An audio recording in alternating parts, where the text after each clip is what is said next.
Halo, ketemu lagi sama gua Ari. Di video kali ini gue mau bahas tentang apa itu Dark Syndrome. Teman-teman pernah dengar nggak istilah Dark Syndrome? Dark Syndrome itu adalah ilustrasinya dari bebek yang kalau lagi berenang atau lagi jalan di air tuh, kan dari di atas permukaan air kan kelihatannya tenang aja, tapi di bawahnya itu kakinya bekerja keras untuk bisa menggerakkan tubuhnya gitu.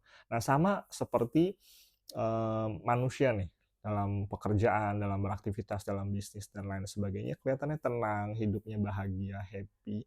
Tapi di belakangnya, di baliknya, dirinya itu penuh dengan tekanan, pressure, penuh dengan tuntutan, ada harapan, ekspektasi, ambisi yang ingin diraih, ingin dicapai. Nah, kenapa gue bahas tentang hal ini? Karena gue di lingkungan profesional, di lingkungan digital marketing, erat banget hubungan dengan business owner dan gue melihat banyak banget orang-orang yang kayaknya ada kondisi kayak gini deh, dark syndrome. Everything is okay, tapi begitu ditelaah lebih jauh, wah di belakang itu sibuk banget, ada tuntutan, harapan, impian, ambisi, ada schedule dan sebagainya. Dan ini nggak cuma menimpa ternyata kalangan pebisnis, entrepreneur, pengusaha, tapi juga ternyata pas gua gali lebih jauh, lingkungan sekolah, lingkungan juga college, uh, termasuk juga ibu rumah tangga, ada juga hal kayak gitu. Nah, efek jangka panjangnya dari Dark Syndrome, kalau ini berlanjut dalam kondisi yang parah, jadi depresi, stres, dan ada beberapa kasus yang gue pelajari, yang gue baca tuh, bunuh diri ternyata. Wah, ternyata seserius itu gitu ya, Dark Syndrome ini. Di lingkungan kita kan banyak banget tuh tuntutan ya. Misalkan ada yang anak sekolah dituntut nilai akademisnya harus bagus, cantik, perfect gitu kan. Ada keluarga yang mengharapkan untuk kuliah di bidang tertentu, menjadi profesi di bidang tertentu. Itu kan jadi harapan dari keluarga. Atau mungkin dari keluarga besar menuntut, mengharapkan bahwa lu menikah harus dengan yang A, dengan yang B gitu kan. Wah, ada kayak gitu juga. Di lingkungan pekerjaan ada harapan harus ada number berapa yang harus dicapai dalam penghasilan, ada kemapanan gitu kan, dan juga ambisi pribadi, tuntutan lingkungan, tuntutan keluarga, anak istri, kehidupan ekonomi dan sebagainya, itu memberikan satu tekanan. Termasuk di era ini tekanan dari sosial media. Kita melihat kehidupan orang lain, wah bagus ya ini itu, yang kita juga nggak tahu kebenarannya, tapi wah is a good life ya, lihat teman kita traveling, lihat teman kita dapat aset baru, dia sedang progresif tertentu, kita ada muncul iri, muncul gue juga kepengen tuh kayak gitu, tapi gue gimana ya, jadi membandingkan keunggulan dan kelebihan orang lain dengan kelemahan dan kekurangan diri sendiri. Nah itu membuat jadi depresi, tekanan, dan gue juga pengen kayak gitu. Nah, ketika pengen kayak gitu, kita berusaha, gue mesti ngapain ya, gue mesti ngapain ya, ada ambisi yang dikejar, jadi hidupnya tidak bahagia.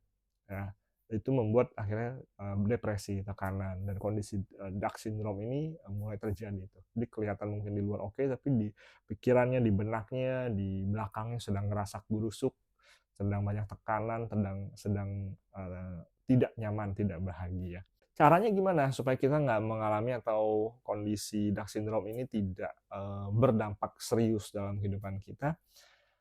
Yang gue pelajari, gue telah lebih jauh dan gue juga terapkan, yang pertama menurut gue adalah ikhlas ya. Maksudnya lu menjalani kehidupan, ya udah ikhlas aja. Memahami, mengerti kalau ada orang lain yang lebih lagi growing, lagi bagus, ya oke, ikut bahagia aja. Jadi menjalani hidup dengan ikhlas aja gitu kan.